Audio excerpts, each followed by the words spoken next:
Physician-assisted suicide. By now, most of you know the name Brittany Maynard. For most of you who don't, she is a beautiful 29-year-old woman who was diagnosed with stage 4 brain cancer with a life expectancy of 6 months.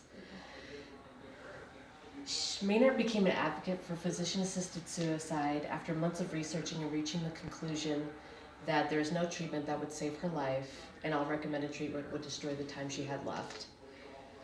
Maynard then decided death with dignity was the best option for her and her loved ones. Maynard resided in San Francisco Bay Area, but was forced to uproot her family and move to Oregon, where physician-assisted suicide is legal. I believe that all people should have the opportunity to die with dignity. What exactly is physician-assisted suicide? Suicide by patient facilitated by means or information as a drug prescription or indication of lethal dosage provided by a physician who is aware of how the patient intends to use such means or information. First, I will explain why terminally ill patients should have the right to decide when to end their suffering. Next, I will speak why patients should have the access to a doctor who can help end their suffering without fear of imprisonment or prosecution. And finally, where physician-assisted suicide is currently legal in the United States. First of all, deciding if whether you want to live is a personal choice, and neither doctors nor government should have the right to make this decision.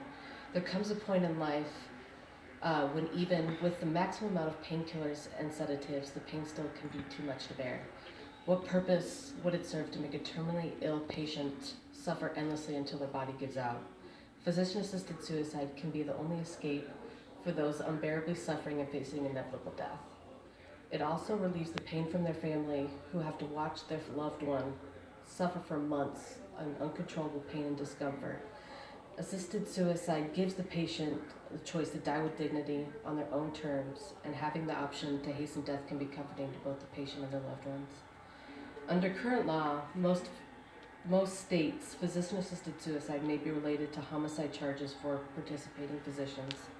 Some physicians feel that it's appropriate for them to end suffering for a patient who is capable of making a rational decision and asked to die.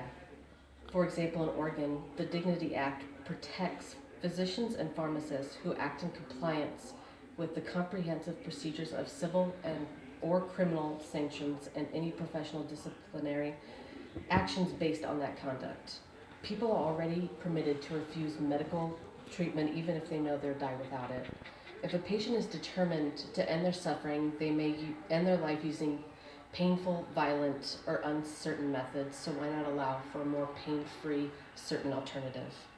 In order to be approved for physician-assisted suicide under Oregon's Death with Dignity Act, you must meet the following qualifications: mentally competent, a state resident, a diagnosis of having a life expectancy of 6 months or less, requested assisted suicide on multiple occasions, waiting period after the request, diagnosis confirmed by a second physician, and administer the medication on their own.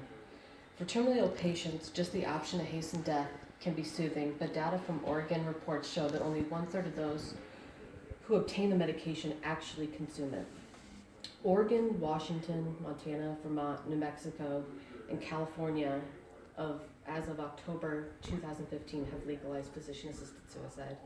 People who are terminally ill that reside in any of the 44 states where assisted suicide is legal must either suffer to their impending death or take their own lives if they wish to end their misery. If patients would like the option of assisted suicide, they must leave their friends and family to move to a state where it is legal in order to have the option. For most, uprooting their family is unrealistic financially. The patient must also become a resident in the physician-assisted suicide legal state before the physician may even determine if the patient qualifies. First, I explained why terminally ill patients should have the right to decide when to end their suffering. Then I spoke about patients who have access to a physician who can end their suffering without fear of prosecution or imprisonment, and finally, where physician-assisted suicide is currently legal. If types of passive euthanasia are legal, like do not resuscitate and removing life-sustaining machines, then patients should be able to have a more active option in determining their destiny. The existence of assisted suicide shows there is inadequate medical treatment available at the end of life. Physician-assisted suicide should be legal to meet the needs of terminally ill patients and compensate for the inefficiency of current medical practice.